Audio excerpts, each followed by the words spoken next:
তাকসাং মনাস্ট্রির নিচে পার্কিং লটের সামনে এসে পৌঁছেছি। এখান থেকে পায়ে হাঁটা শুরু হবে। আমাদের পিছনে টিকিট কাউন্টার, টিকিট নেওয়া হয়ে গেছে। এখানে বলে রাখা দরকার যে ভারতীয়দের প্রত্যেক অ্যাডাল্টের জন্য এখানে 500 টাকা করে এন্ট্রি ফি। স্টুডেন্ট হলে যদি স্টুডেন্ট কার্ড প্রডিউস করা যায় তাহলে সেটা হাফ হয়ে যায়, অর্থাৎ 250 রুপিস ফর স্টুডেন্ট, কিন্তু প্রোভাইডেড যে স্টুডেন্ট কার্ড দেখাতে হবে। আমরা হাঁটা শুরু করব, আমরা একদম তৈরি। সামনে রাস্তা উঠে গেছে অনেকটা পথ, 5 কিলোমিটার পথ। শুনতে পাচ্ছি যে চড়াই যথেষ্ট, দেখা যাক কতটা চড়াই। আর ঘোড়ার ব্যবস্থাও আছে এখানে, ঘোড়া নিয়েও যাওয়া যায়, তবে আমরা পায়ে হেঁটে যাওয়াই পছন্দ করব। সামনে একটা ছোট বাজারের মতো বসেছে, প্রচুর লাঠি এখানে ভাড়া পাওয়া যাচ্ছে। আমাদের প্রয়োজন নেই, সঙ্গে এনেছি, তাহলে দরকার নেই, তবে 50 টাকা দিলেই ভাড়া পাওয়া যাচ্ছে। চলুন দেখা যাক।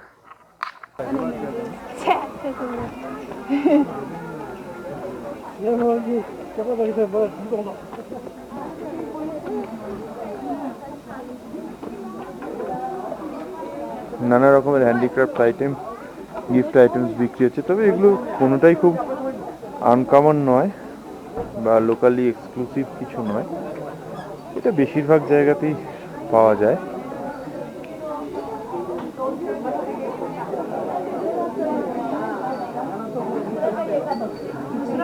তবে এই সমাহারটা দেখতে ভালো লাগে।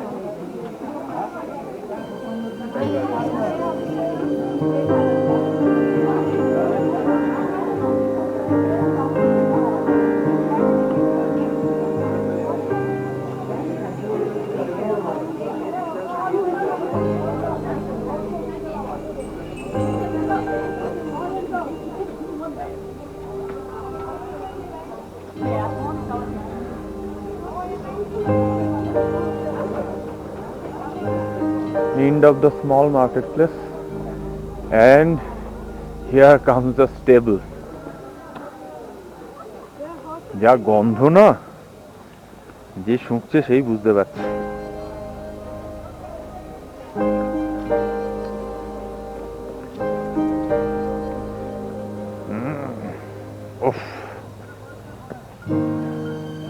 ঘোড়ায় চড়ার সব থেকে বেশি সমস্যা হলো এই গন্ধটা।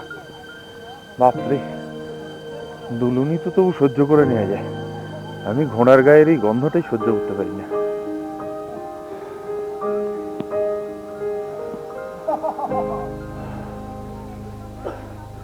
এই আস্তাবলটা ছাড়িয়ে এগোতে পারলে বাঁচি।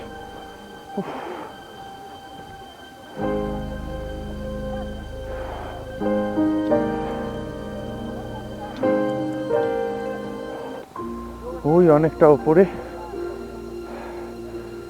টানা উঠে যাওয়া রক ক্লিফের ওপর ঝুলে থাকা তাকসাং মনাস্ট্রিকে দেখা যাচ্ছে।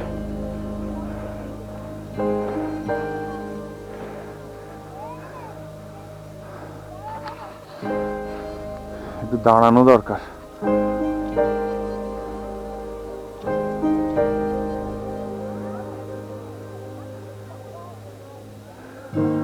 ঘোড়ার সুগন্ধ কেমন উপভোগ করলেন বলুন? ফুসফুস ভরে ঘোড়ার সুগন্ধ নিয়েছেন তো? এবার আপনি অনায়াসে এগিয়ে যাবেন তাকসাংয়ের পথে। ভেবেছিলাম পৌঁছেই গেছি, পিছন ফিরে দেখলাম 200 মিটারও আছে। যাকে কি আর করা যাবে।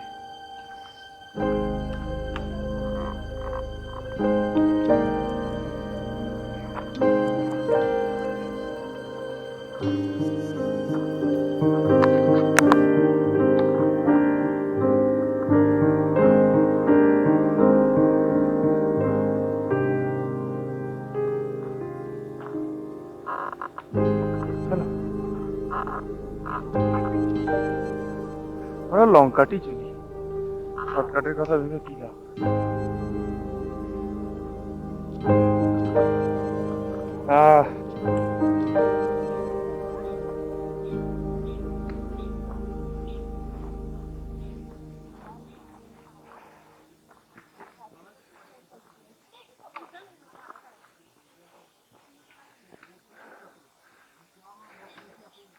পথটা ক্রমশ কনিফারের জঙ্গলে ঢুকেছে।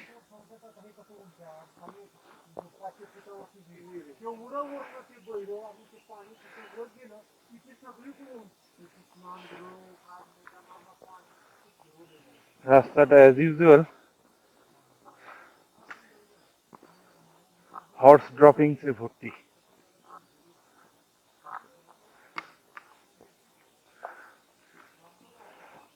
যার ফলে পাইন ফরেস্টের যে একটা মিষ্টি গন্ধ সেটা আর পাচ্ছি না।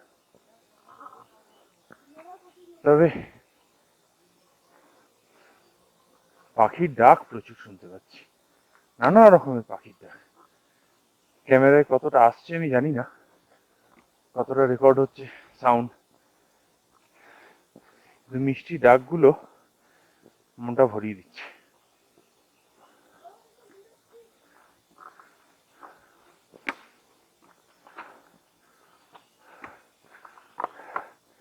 ওই নিচে তাতাই আর মিতা।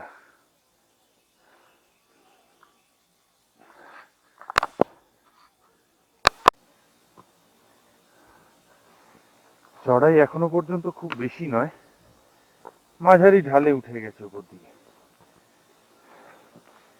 গাছের শিকড় আষ্টে পৃষ্ঠে মাটিটাকে ধরে রেখেছে, তা ভালো। তবে হোঁচট খেয়ে পড়লেই হয়ে গেল।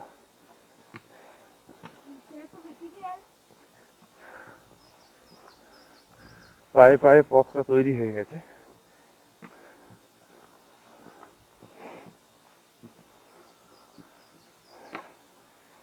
তাকসাং মনাস্ট্রি নিয়ে একটা গল্প আছে। গল্পটা এরকম: the statue who spoke twice. সময় পেলে গল্পটা বলবো, আপাতত হাঁটি। বাহ,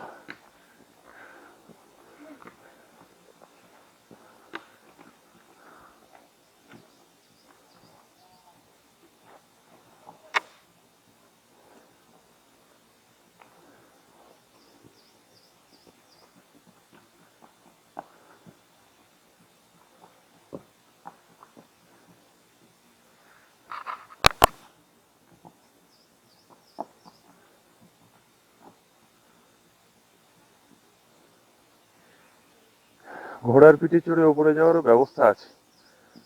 তার কাঞ্চন মূল্য জন প্রতি 500 টাকা। অনেকেই নিচ্ছেন, বিশেষ করে বয়স্করা তো বটেই। তবে কি, ঘোড়ায় চড়ে শেষ পর্যন্ত ওঠা যায় না। শেষের দিকে প্রায় কিলোমিটার খানেক পায়ে হাঁটা ছাড়া গতি নেই। ফলে যারা ঘোড়ায় উঠবেন তারা এই দিকটা বিবেচনা করেই উঠবেন।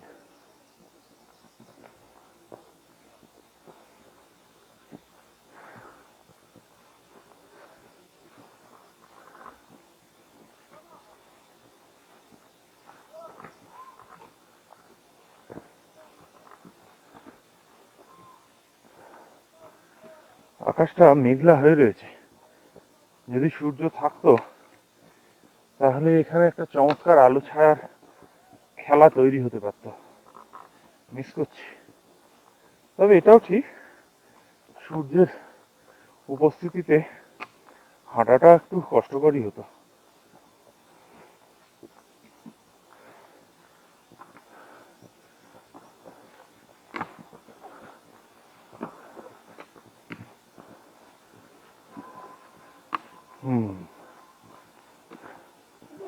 ছোট্ট একটা মন্দিরের মতো, তার মধ্যে থেকে জল বেরিয়ে আসছে। চলুন গিয়ে দেখা যাক।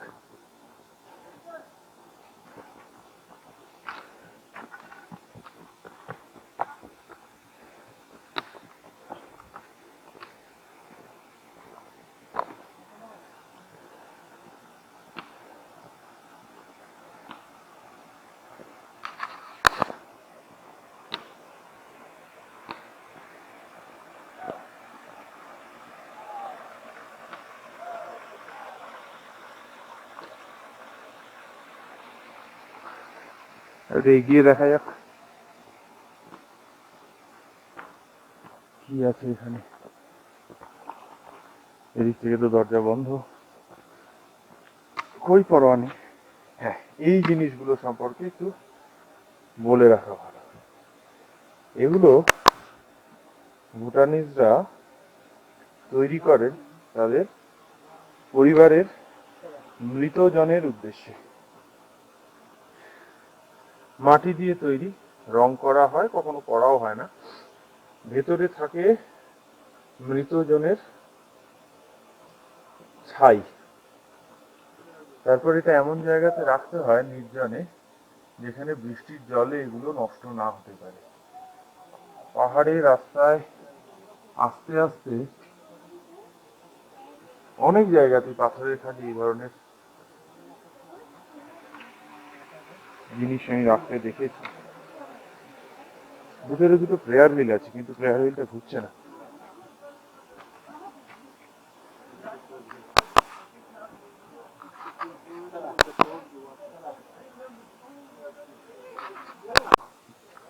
শুরু হতা হ্যায় চড়াই।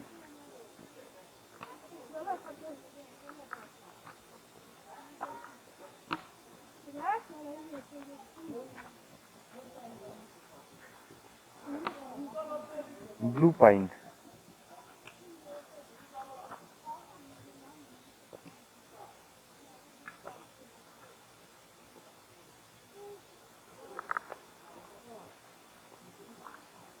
একেবারে দাড়ি দুড়োওয়ালা দাদুর মতো দেখতে।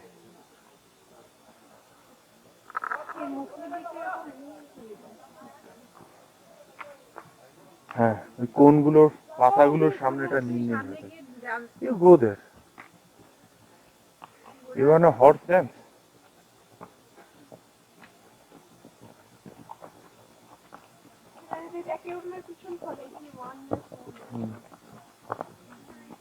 না, ওই যে দেখি তো।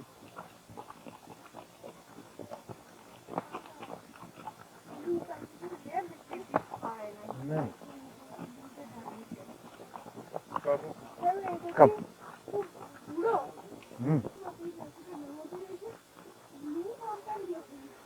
ব্লু পাইন কেন?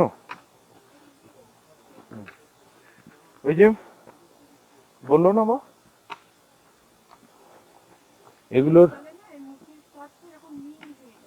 পাতাগুলোর যেখানে হয় এটা ব্লু স্টোন এসে যায়, সেজন্য এটাকে ব্লু পাইন বলে।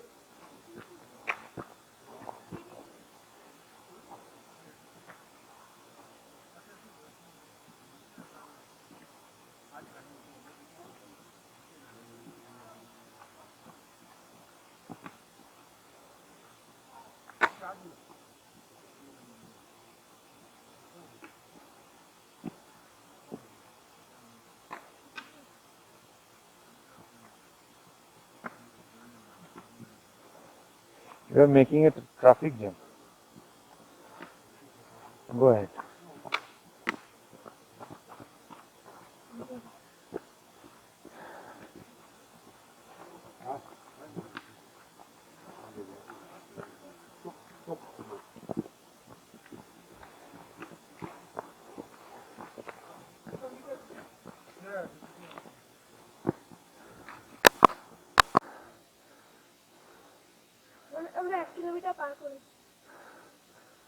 তাহলে রাস্তায় ভয়ানক ধুলো, তার উপরে ঘন ঘন ঘোড়া নেমে আসছে, তার জন্য ধুলো উঠছে প্রবল। যাদের ডাস্ট অ্যালার্জি ওইভাবে হয় মাস্ক, আর না হলে ভেবে চিন্তে আসবেন।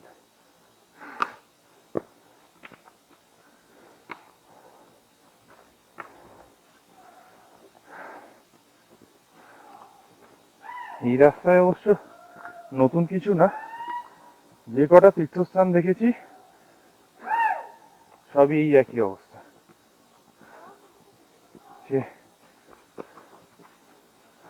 হাই হাই,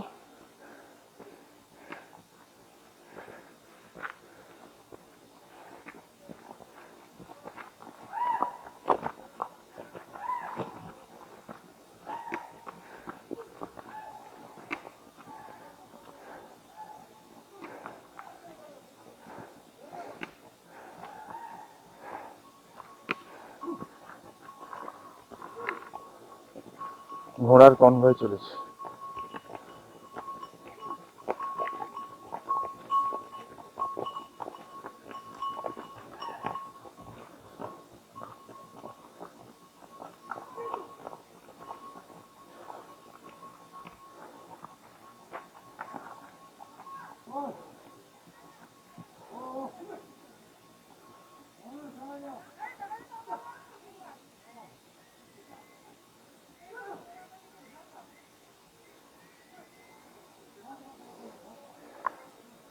দাদাই ঘোড়া নিয়ে একটু চাপে পড়ে গেছে, ঘোড়া নামলেই সিটিয়ে যাচ্ছে।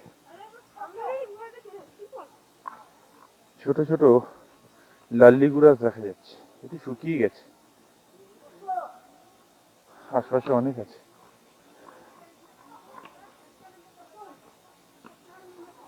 যাক বাবা, রাস্তা কিন্তু এই পর্যন্ত খুব চড়াই কিছু নেই, সামান্য। এত যে কোনো পাহাড়ি জায়গায় হাঁটতে গেলে এইটুকু চড়াই ভাঙতেই হবে।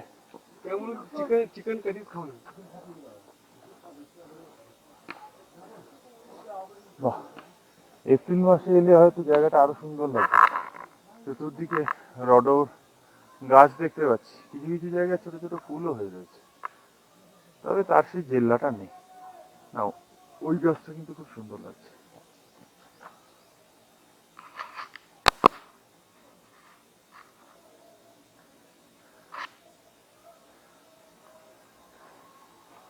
এগোতে থাকি।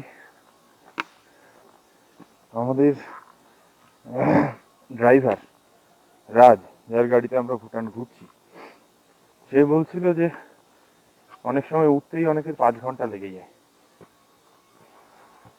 হতে পারে, আমাদের তো কোনো বিরাট টার্গেট নেই, আমরা মনের আনন্দে যতদূর যাওয়ার যাব, যতক্ষণ লাগে লাগবে।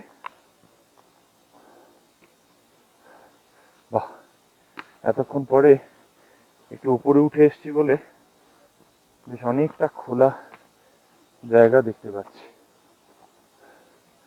বাহ, ভ্যালিটা চমৎকার না?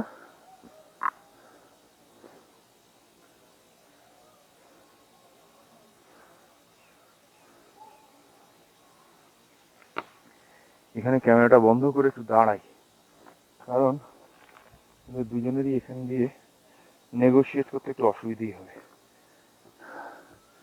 অতটা তো অভ্যস্ত নয়, তবু তাতে এই বয়সেই দেউরিয়াতাল, তুঙ্গনাথ, ভ্যালি অফ ফ্লাওয়ার্স পায়ে হেঁটেই গেছে। একটা দিকে দাঁড়িয়ে যা, ঘোড়া নামছে।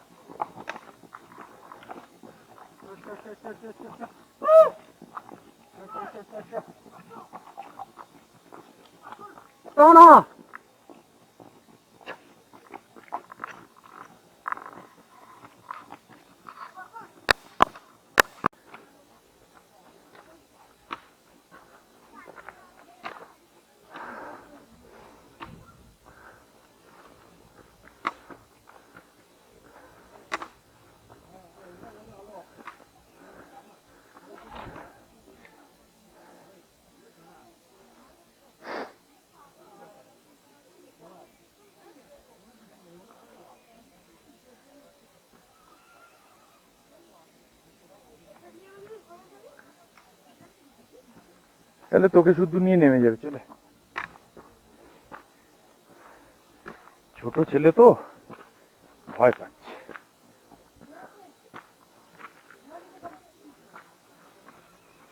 ওই যে আমাদের গন্তব্যস্থল দেখা যাচ্ছে।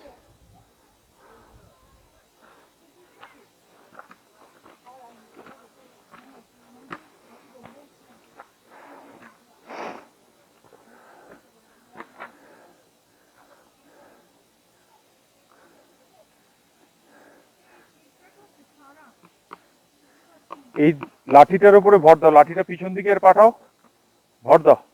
অত দূরে নয়, গায়ের কাছে ভর দাও। আচ্ছা, যাচ্ছি।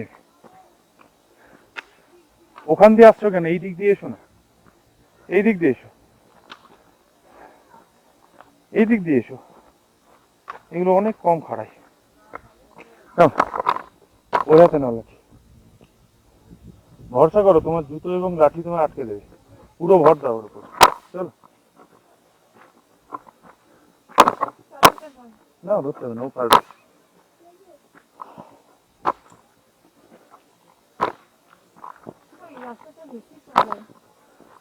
রাস্তার চড়াই বেশি কম হয়, এটা একটা রাস্তা, পায়ে হাঁটা রাস্তাই।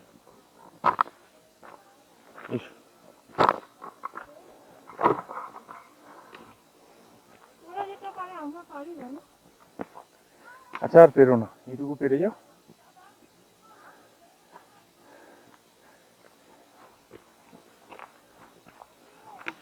আয় আয়,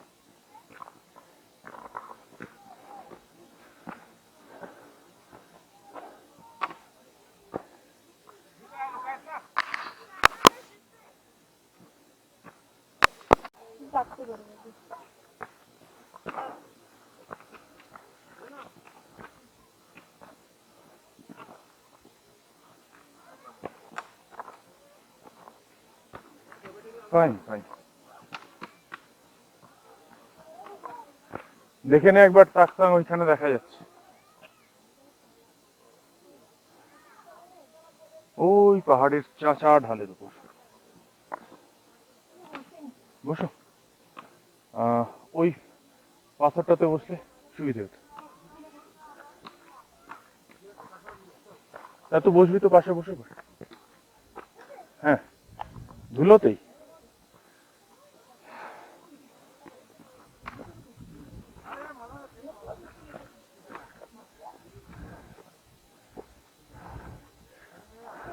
বসে বা ওইটাতে লোক যাবে তো ওখানে। সাময়িক বিরতি, দুজনেই খুব ভালো হাঁটছে, যথেষ্ট ভালো।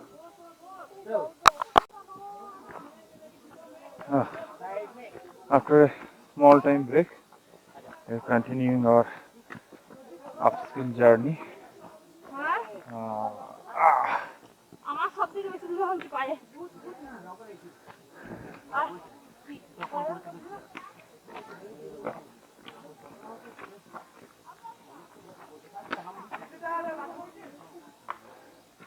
কি হলো? হ্যাঁ তুমিও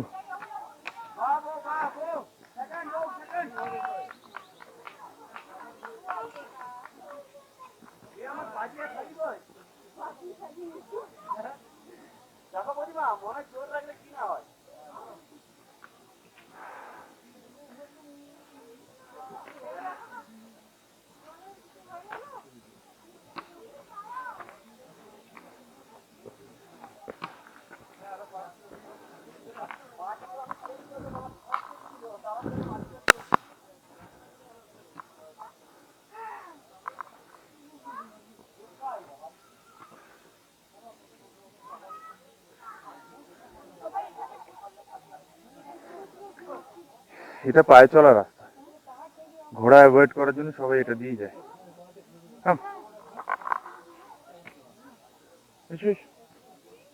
ডোন্ট টেক মাচ টাইম, ছেড়ে দাও, যা আছে যেভাবে আছে ছেড়ে দাও, ওটা বন্ধ না করলেও কিছু আসবে যাবে না। চলো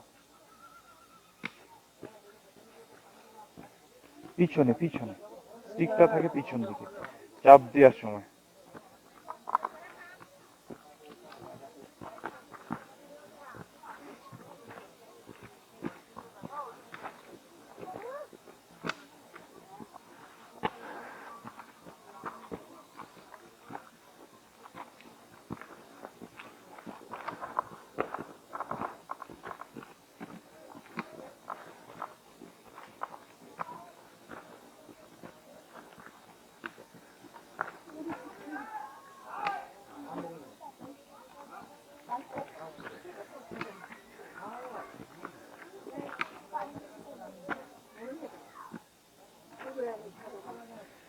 মডারেট চড়াই আছে, মারাত্মক কিছু নেই, কিন্তু অফকোর্স এটা ডিপেন্ড করে এবং ম্যান টু ম্যান ভ্যারিও করে। খুব ট্রেচারাস কিছু না এখনো পর্যন্ত।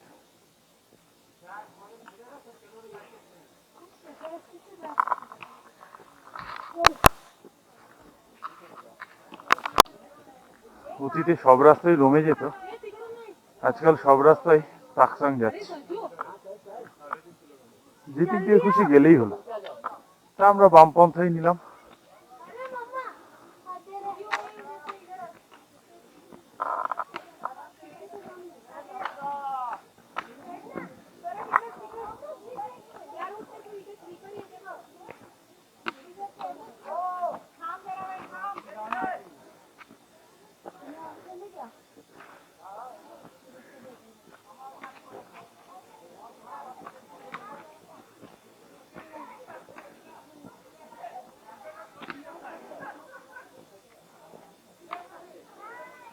বেশ হাসি ঠাট্টায় মুখরিত হয়ে উঠেছে রাস্তা,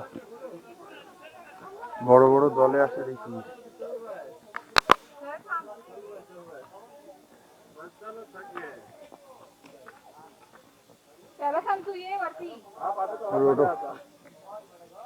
তবে ঝিমিয়ে পড়েছে, সময়টা তো খেয়াল রাখতে হবে।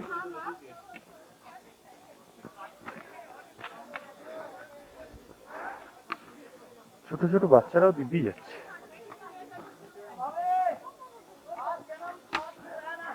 Salute this spirit.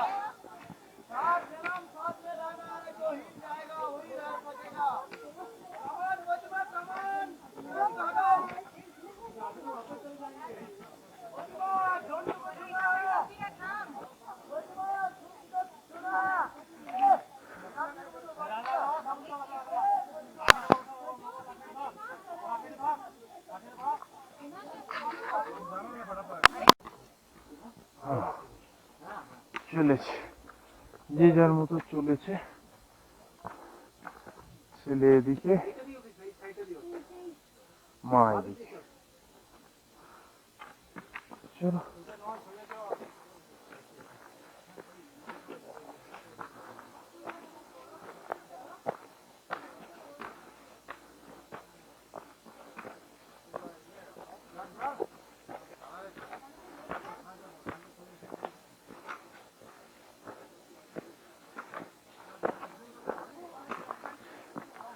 বাহ, না এত তাড়াতাড়ি না, বসে চুপ করে। হোক, মুখ বন্ধ রাখ।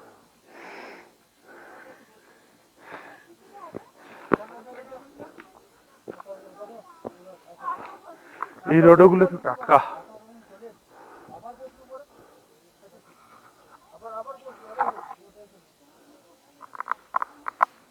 চমৎকার লাগে।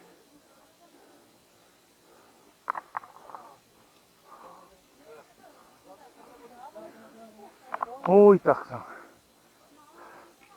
এত ডাল, ওয়েদারটা, এই সেলারটা কোনো কাজে আসছে না। তাতু বসে আছে, তাতুর মা ওখানে বসে আছে, আর তাতুর বাবা এখানে দাঁড়িয়ে আছে।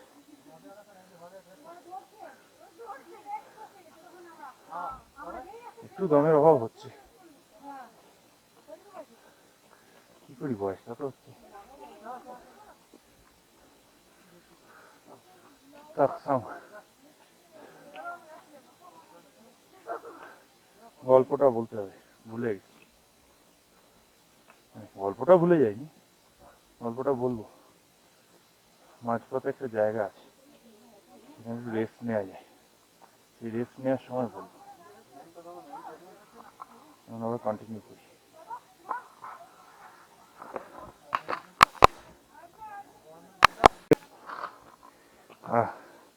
রাস্তা ক্রমশ চড়াই হচ্ছে আরো, তবে এখনো নেগোসিয়েবল। বাচ্চারাও যাচ্ছে,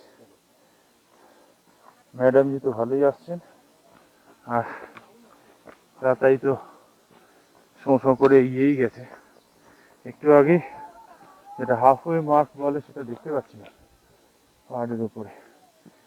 শুনেছি ওখানে একটা ছোট রেস্তোরাঁ মতন আছে, চা স্ন্যাক্স পাওয়া যায়।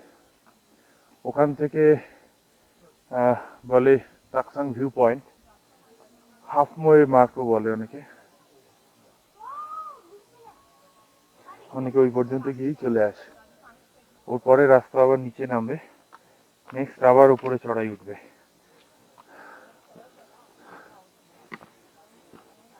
আপাতত লক্ষ্য হচ্ছে halfway mark.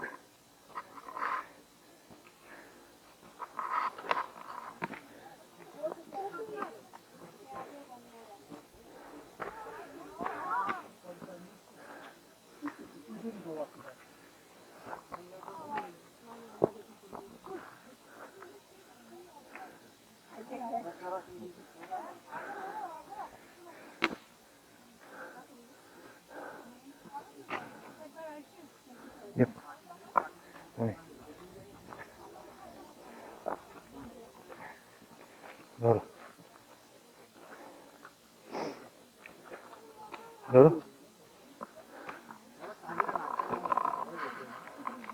How far is the halfway mark?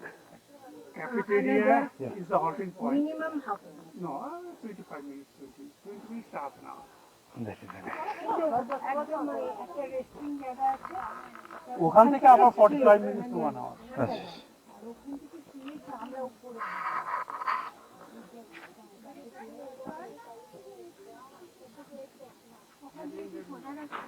শুনেছি বেটার আছে, স্টেপস আছে, অনেকেই বললেন স্টেপস আছে তো এদিকে হাঁটা যায়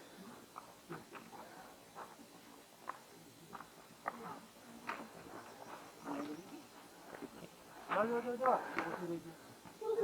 চলো চলো চলো অনেক করবো না Yeah, this way.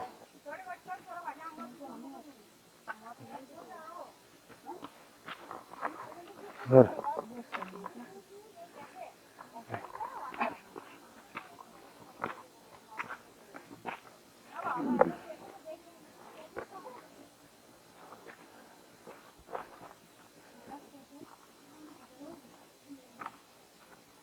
এদিকে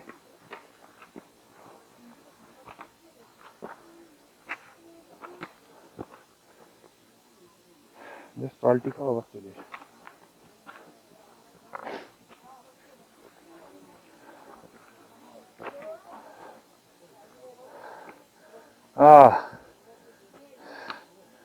নিচে উপত্যকা, বোধহয় বনভূষণ নায়কের একটা গল্প পড়েছিলাম, নাকি আড়ালে উপত্যকা, হোয়াট এভার। আড়ালে উপত্যকা, আবার গিয়ে একবার পড়তে হবে।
মিডওয়ে ক্যাফের থেকে একটু আগে দাঁড়িয়েছি,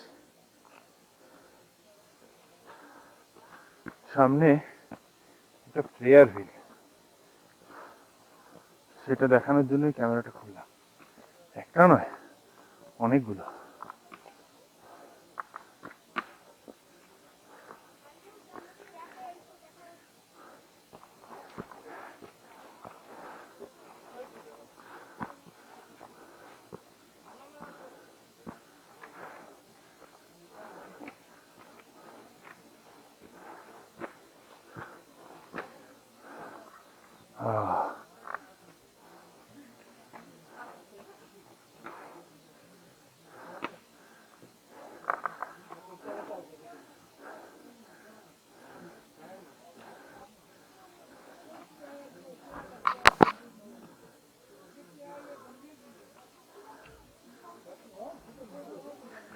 ঘোড়া বোধহয় এই পর্যন্তই যায়।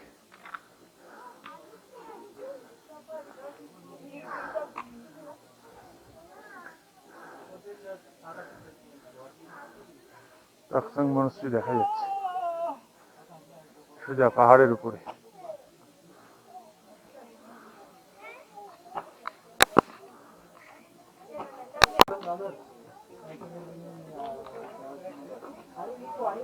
ক্যাফেটেরিয়াতে আধ ঘন্টার একটা সুন্দর ব্রেক নেওয়ার পরে আমরা আবার কন্টিনিউ করছি।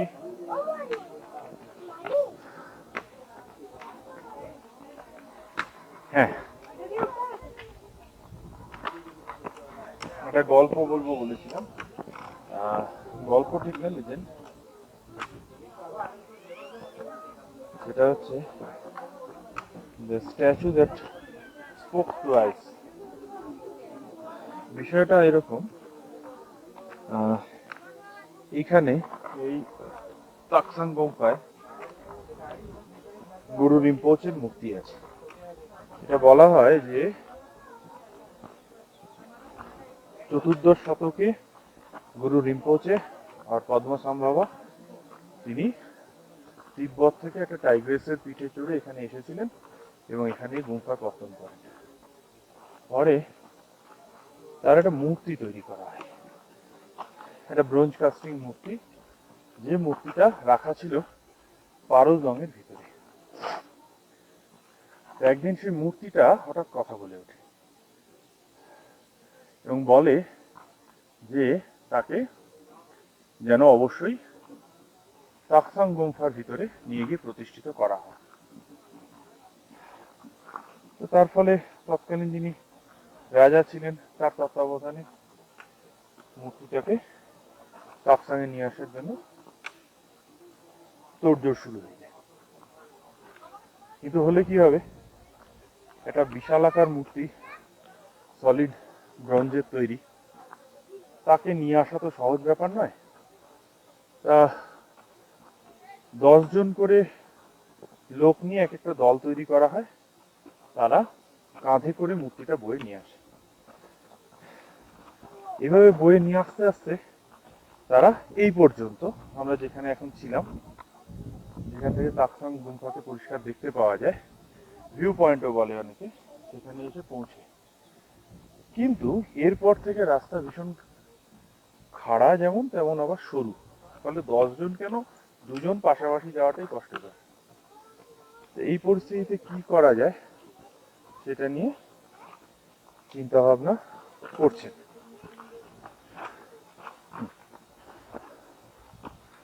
এই পরিস্থিতিতে কি করা যায় সেটা নিয়ে চিন্তা ভাবনা করছে যারা মূর্তিটা বয়ে আনছে, এবং শেষ পর্যন্ত সিদ্ধান্ত করে যে মূর্তিটাকে গোটা নিয়ে যাওয়া সম্ভব নয়, তাকে 5টা টুকরো করে নেওয়া হবে। সেই 5টা টুকরো আলাদা আলাদা করে বয়ে নিয়ে যাওয়া হবে এই তাকসাংয়ে, এবং তারপরে সেখানে গিয়ে আবার জোড়া লাগিয়ে দেওয়া হবে। এই সময় মূর্তি আবার কথা বলে ওঠে এবং বলে ওঠে যে যারা বহন করছে তাদের ভাবনা করার কোনো কারণ নেই, তারা যেন যতদূর যাচ্ছে যেতে পারে নিয়ে যায় গোটা মূর্তিটা, তারপরে মূর্তি নিজের ব্যবস্থা নিজেই করে নেবে। কি সেই ব্যবস্থা? না, মূর্তিকে গুম্ফায় নিয়ে যাওয়ার জন্য একজন আসবে। তা যথাসময়ে সেই 10 জন বাহক তারা যখন মূর্তি নিয়ে পৌঁছলো, গিয়ে দেখলো সেখানে বৃদ্ধ প্রধান পুরোহিত, গুম্ফার প্রধান পুরোহিত, তিনি সেখানে হাজির। সকলেই অবাক যে 10 জন জোয়ান মানুষ যাকে বয়ে নিয়ে যেতে পারছে না, একজন বৃদ্ধ কি করে তাকে বয়ে নিয়ে যাবে। কিন্তু যেমন মূর্তির ভবিষ্যৎবাণী করেছিল ঠিক তাই হয়। সেই বৃদ্ধ প্রধান পুরোহিত তিনি একাই সেই বিশাল আকার মূর্তিকে বয়ে নিয়ে যান এবং নিয়ে গিয়ে এই গুম্ফায় স্থাপিত করেন। এটাই হলো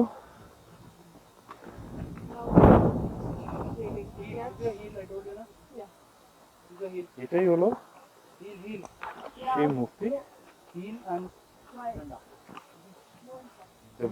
স্ট্যাচু দ্যাট স্পোক টুয়াইস।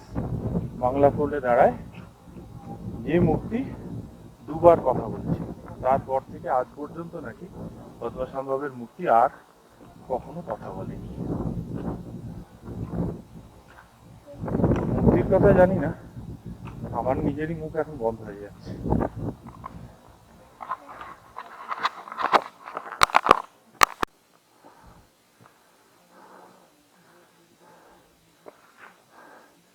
এই দিক দিয়ে সোজা উঠে যেতে হবে, ওই যে ওখানে, তারপর ওইখানে, একদম যেতে যেতে উপরে,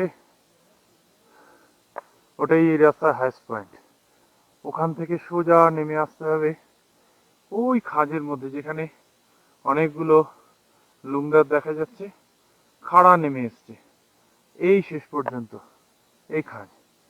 সেখান থেকে আবার ওখানে একটা জলপ্রপাত আছে, ওয়াটারফলস আছে, ওখান থেকে আবার ওই লুমদার গুলো বরাবর উঠে গেলে তাকসাং মনাস্ট্রি। অ্যামেজিং ভিউ, কোনো চিন্তা নেই। চিন্তা একটাই, বেলা 1টা হয়ে গেছে, এবার পথ অনেকটাই রাস্তা বাকি আছে। এই বেগে গেলে কতক্ষণে পৌঁছবো জানি না, তারপর ফিরে আসারও ব্যাপার আছে, রাস্তায় অন্ধকার হয়ে যেতে পারে। কারণ আমার হিসেবে কোনোভাবেই 6টার বেজে যাবেই, 6টার আগে নামা যাবে না। আর জঙ্গলের মধ্যে 6টা 6:30 মানে কিন্তু অন্ধকার হয়ে আসার কথা। ঠিক আছে, যেমন পারবো সেরকম যাব, তবে শেষ পর্যন্ত যাব, এ নিয়ে কোনো সন্দেহ নেই।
মিতার একটু অসুবিধে হচ্ছে,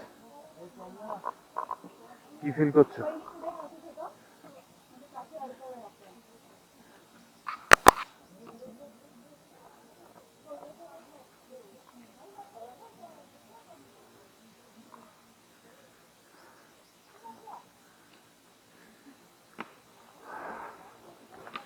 কিন্তু অসুবিধে সত্ত্বেও মিতা এগিয়ে যাবে বলে ঠিক করেছে। মনের জোরে সবই হয়, দেখা যাক।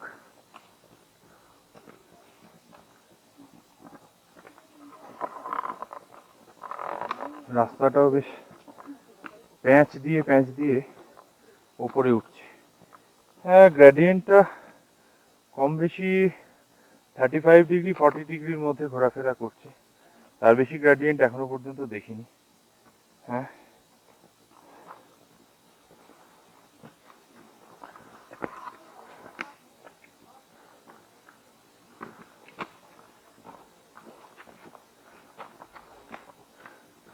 সেদিক থেকে খুব স্টিপ বলা চলে না।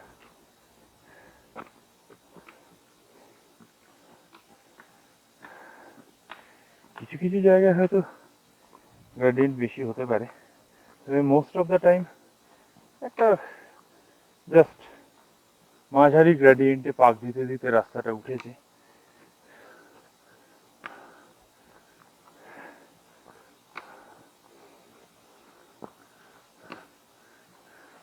এখন এক একটা বাঁকে এসে মনে হচ্ছে খুব কাছে এসে গেছি, আবার পরের বাঁকে তাকসাং মনাস্ট্রিটা চোখের সামনে থেকে হারিয়ে যাচ্ছে।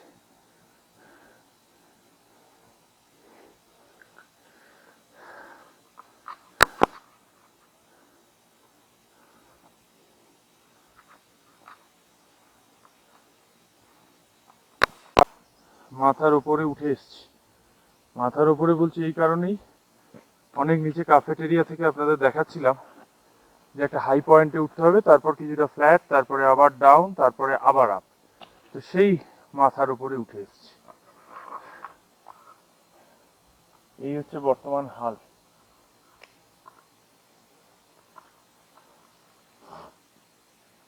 একটু আপ ধরছে, গলাও শুকোচ্ছে, তবে ওটুকু ঠিক আছে, ঠান্ডা হয়। জল আছে, আমি তো আরামই যাচ্ছি, আমাকে অসুবিধা নেই। আমি তখন আমি দেখা করলাম, তখন আমি ভেবেছি বসছিল, হাওয়া ছিল, খুব ভালো লাগছিল। তারপর একটু জল খেলাম। বাহ, খুব ভালো। তুমি একা ধরেছো, বেশি ভালো লাগছে। একটা জিনিস আস্তে আস্তে মাথায় এলো, আপনাদের সঙ্গে শেয়ার করা উচিত বলে মনে হলো। ভাবছিলাম যে বৌদ্ধরা আমাদের হিন্দু ধর্মের লোকেদের ক্ষেত্রেও আছে, তাদের তীর্থস্থানগুলোকে এত দুর্গম জায়গায় কেন করে?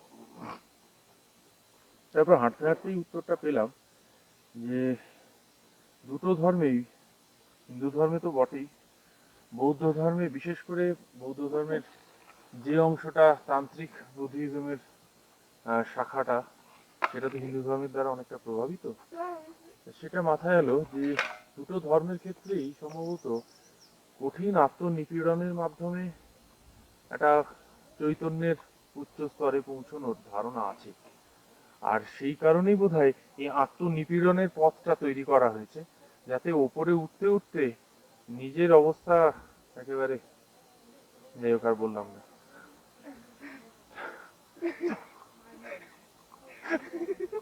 তো যাই হোক, সবকিছুরই শেষ আছে, মনে হচ্ছে কিছুক্ষণ বাদে পথেরও শেষ হবে। তা যতদূর ক্যামেরা নিয়ে যাওয়া যায় আমি নিয়ে যাব। ফেরার সময় আর ক্যামেরা বের করার ইচ্ছা নেই, আলোও থাকবে না সেভাবে। আমি জানি না এখনই আপনারা কতটা কি দেখতে পাচ্ছেন। ঠিক আছে, এগোই আবার।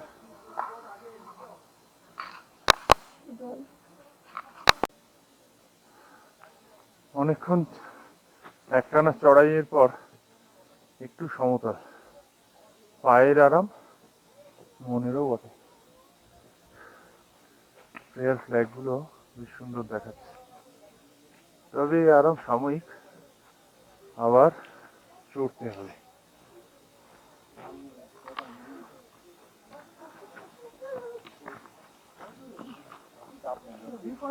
ও সামনে।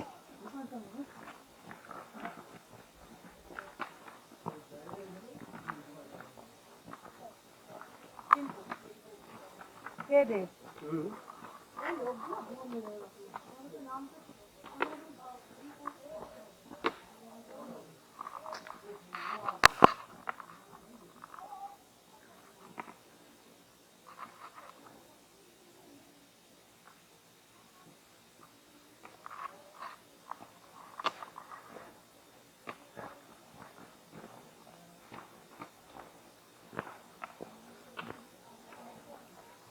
বাহ, এটা জলের উৎস।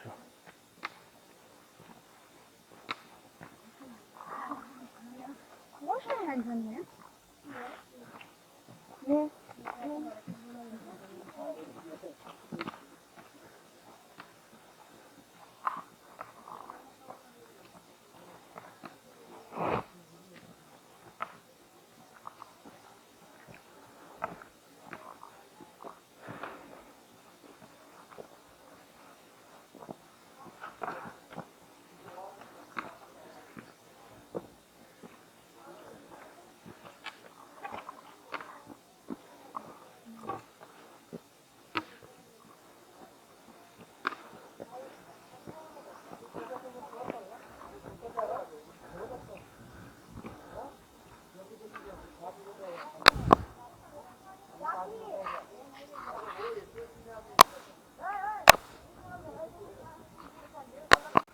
এই জায়গাটার একটা মাহাত্ম্য আছে। এই যে ছোট্ট একটা ঘরের মতো করা আছে, এই জায়গাটায়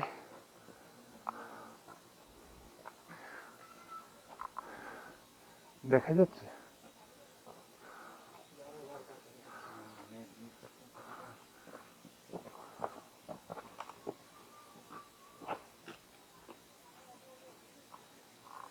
এটা একটা গুহা ছিল আসলে।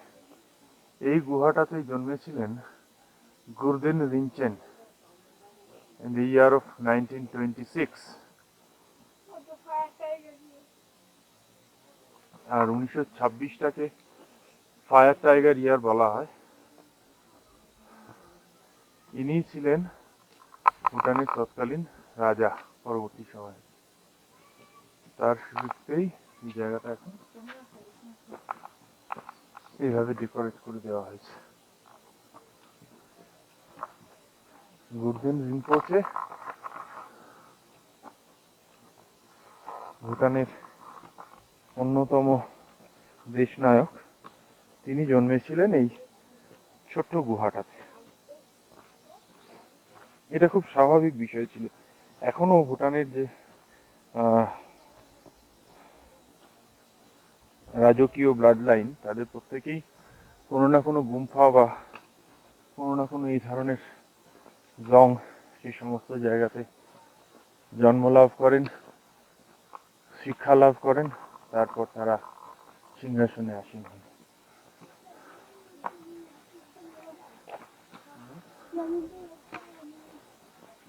একটাই সান্ত্বনা যে রাস্তাটা আপাতত একটু সমতল হয়েছে।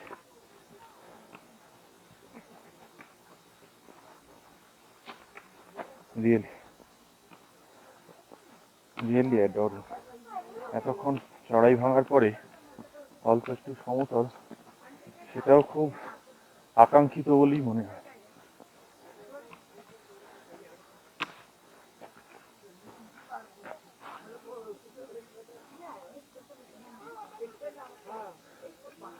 ওয়াটারফল সামনে আছে।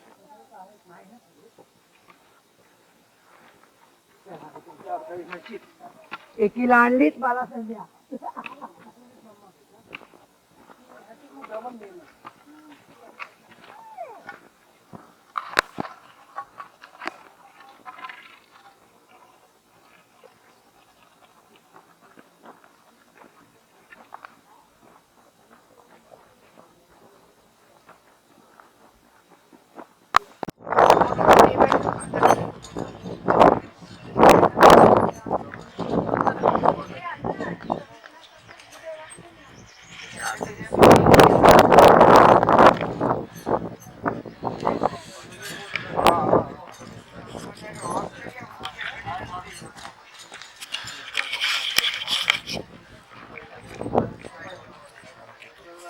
আমাকে ফলো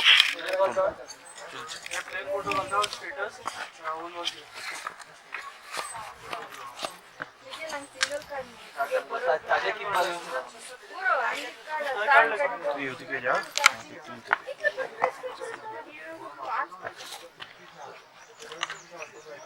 এটা আমার পাওয়া যাচ্ছে।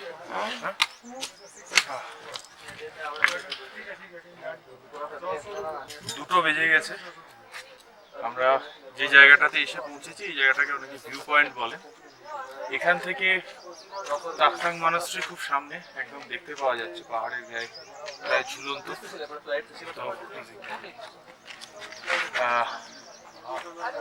তবে অনেকটা নিচে যেতে হবে, নামতে হবে, অনেকটা নিচে নামতে হবে। বাঁধানো রাস্তা চলে গেছে, রেলিং এরকম চলে গেছে, অনেক মানুষকেও দেখতে পাচ্ছি। তবে এই পয়েন্টের পরে আর ক্যামেরা অ্যালাউ নেই, ফলে ক্যামেরা আমি বন্ধ করব। এখান থেকেই আপনাদেরকে যতটা দেখানোর আমি দেখালাম। আর বাকিটা কি দেখলাম সেটা ফিরে গিয়ে ওইখানে যেতে হবে। তার জন্য একটা একেবারে টান সোজা নিচে। একবার দেখাই খাদটা, দেখবার মতো চাচা নেমে গেছে। ওই নিচে যেতে হবে, একটা বাড়ির মতো দেখা যাচ্ছে, ওইখানেটা জলপ্রপাত আছে, সেখান থেকে আবার উঠতে হবে। রেলিং দেখা যাচ্ছে একেবারে একজনের মাথা একজনের পা, আর এই দূরে 12 ভ্যালি দেখা যাচ্ছে। এই দিক থেকে এসেছি, ফিরেও যাবো এই পথে। আপাতত এগোই।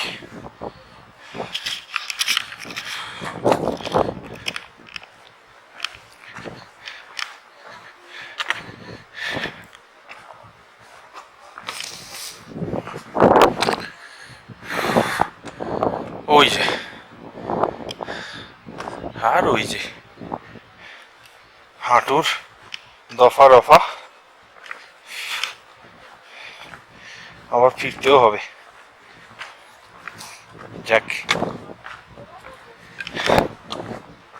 নেমে তো যাচ্ছি খুব প্রাণের আনন্দে, ওঠার সময় যে কি করব সেটা ভাবছি।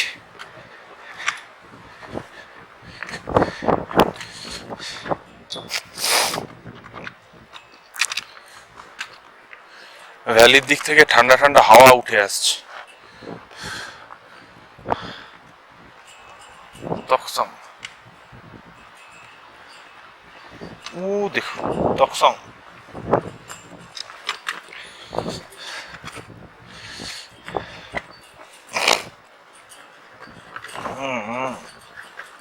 হাঁটু, আরে হাঁটু, উফ, জানি বাবা।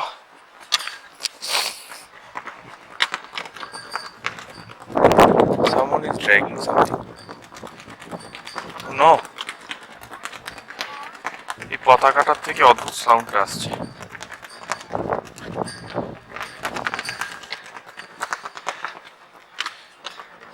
বাবা দেখে না, একটু ধরে ধরে নাম না। রেলিং গুলো তো বাঁ হাতে ওটা নিয়ে নে, বাকিটা বাঁ হাতে নিয়ে নে। বাঁ হাতে রেলিংটা ধর।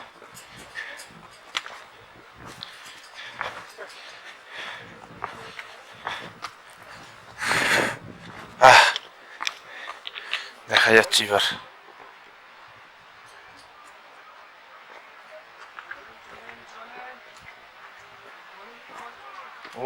ওইখান থেকে সবাই উঠে আসছে এখান দিয়ে।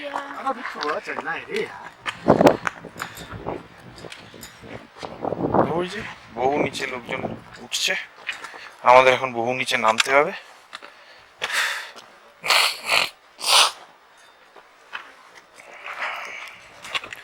বাবা,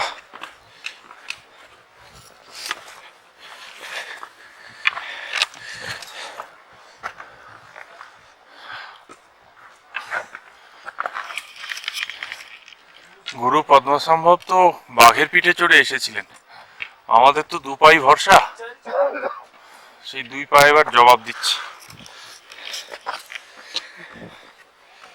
What happened, my son? চলো।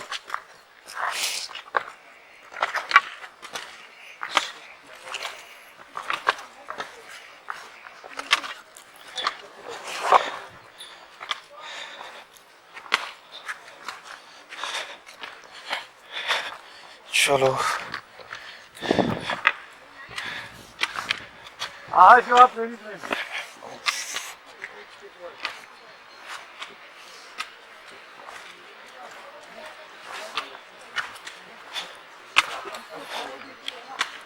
খানিকটা সিঁড়ির অংশ।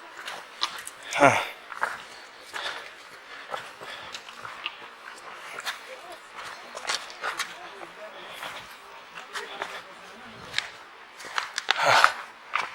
খুব ন্যারো রাস্তাটা,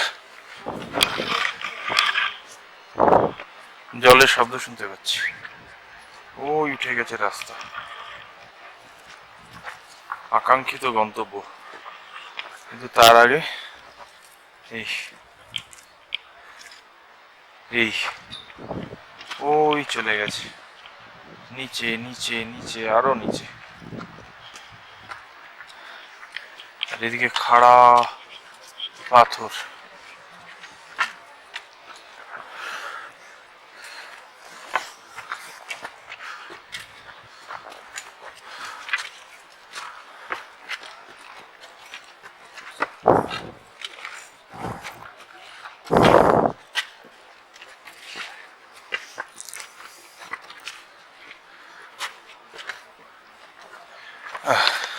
Now it's my turn. ডান দিকে তাকালেই দেখছি পারো ভ্যালি, আর বাঁ দিকে তাকালেই দেখছি পাহাড়ের ঢালে ঝুলে থাকা তাকসাং মনাস্ট্রি। এখন বেশ কনফিউজ লাগছে, বাঁ দিকে যাব না ডান দিকে যাব। এনিওয়ে, মহাজন গতস্য পন্থা, সবাই যে পথে যাচ্ছে আমিও চলি।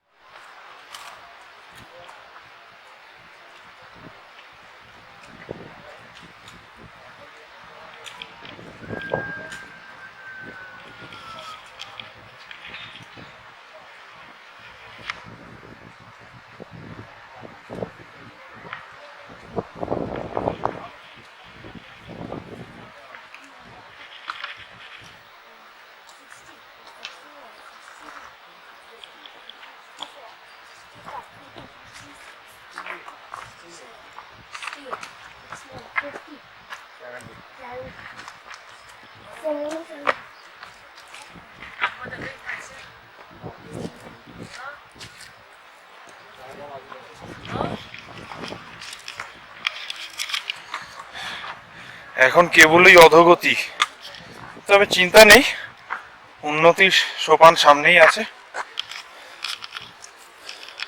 দেখি নামতে নামতে কোথায় নামি। একটা জলের শব্দ পাচ্ছি।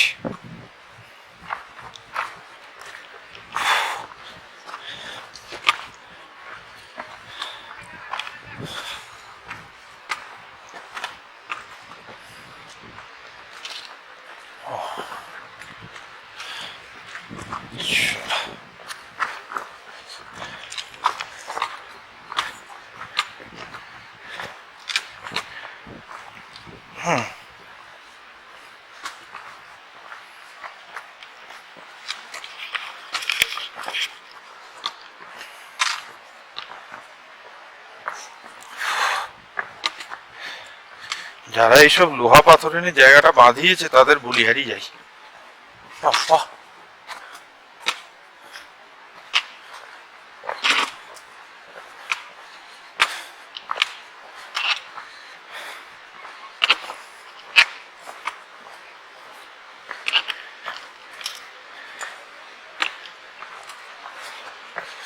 এই যে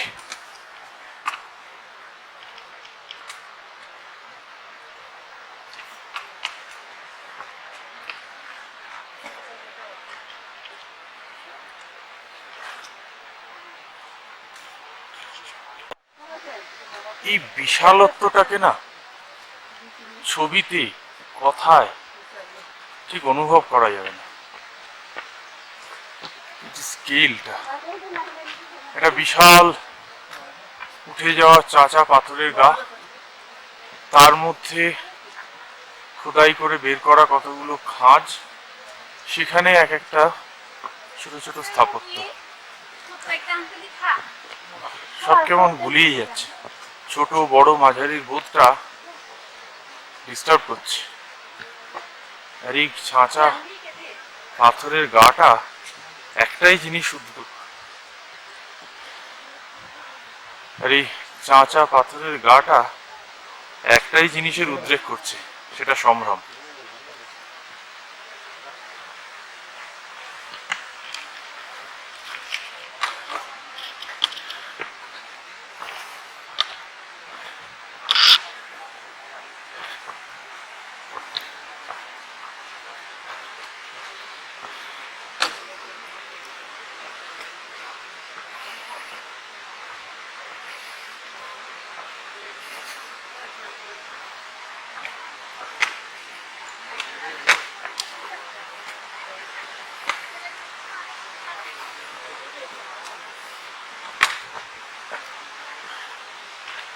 ওই যে ওইখানে যেতে হবে, প্রায় মেরে এনেছি। সামনে কিছু ঘনঘোর সিঁড়ি, এইটুকু যদি পার করে দিতে পারি ব্যাস।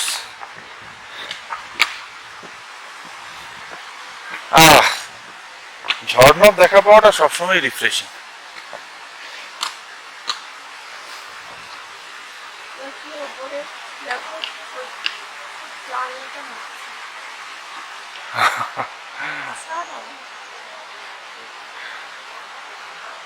সব স্টিল তেলের বোধগুলো কেমন গুলিয়ে যাচ্ছে, কোনটা ছোট কোনটা বড় কিছুই বুঝতে পারছি না।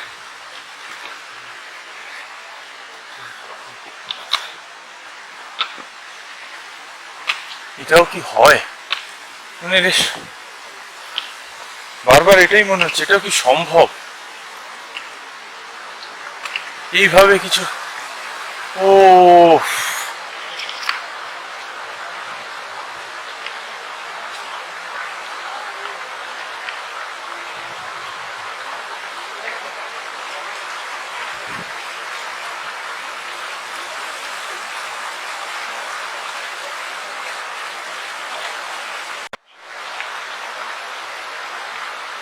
কত উপর থেকে নেমে আসছে।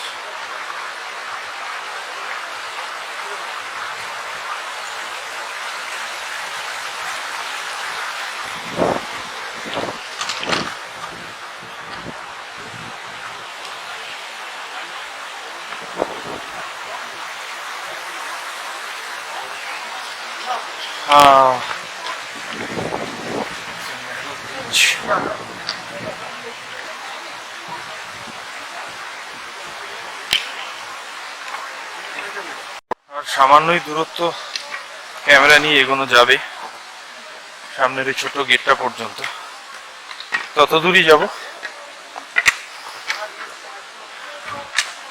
আবার সিঁড়ি ভাঙা শুরু হলো। এবার আমাদের ঊর্ধ্বগতি।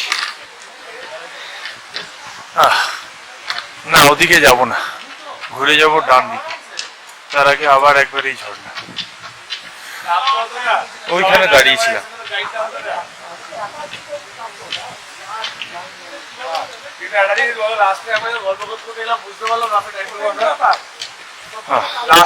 লাস্টে যখন আমরা একসঙ্গে এলাম গল্প করতে করতে বুঝতে পারলাম না, বুঝলি সঙ্গীত উল্টিকে যে কিভাবে নিয়ে আসছি। In this cave where Khado Yashi Tangil practiced Vajrakiliya Furra. এত বুঝি না, জানতে হবে। যারা জানেন তারা আমাকে একটু জানাবেন। এই কেভটার কথা বলা হচ্ছে। আর আমাদের গন্তব্য এইদিকে। ওই গেটটা পর্যন্ত গিয়ে ক্যামেরাটা বন্ধ করে দেবো। আর না, I don't remember that. मैं तो चाइले तू के मम्मी हुई थी। তাই আগেই পৌঁছে গেছে। ওই রাস্তায় এবার ফিরে যেতে হবে। more than 50 planes a day. 50 planes? No.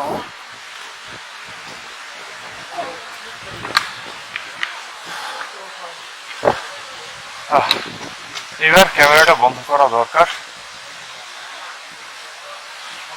স্থানীয় নিয়ম মেনে চলাটাই দস্তুর, আমি তাই মেনে চলি।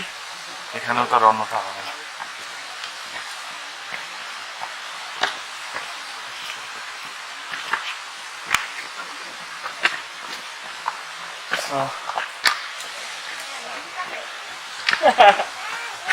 So bye bye then my viewers, আপনাদের সঙ্গে আবার দেখা হবে নিচে নেমে যাওয়ার পর।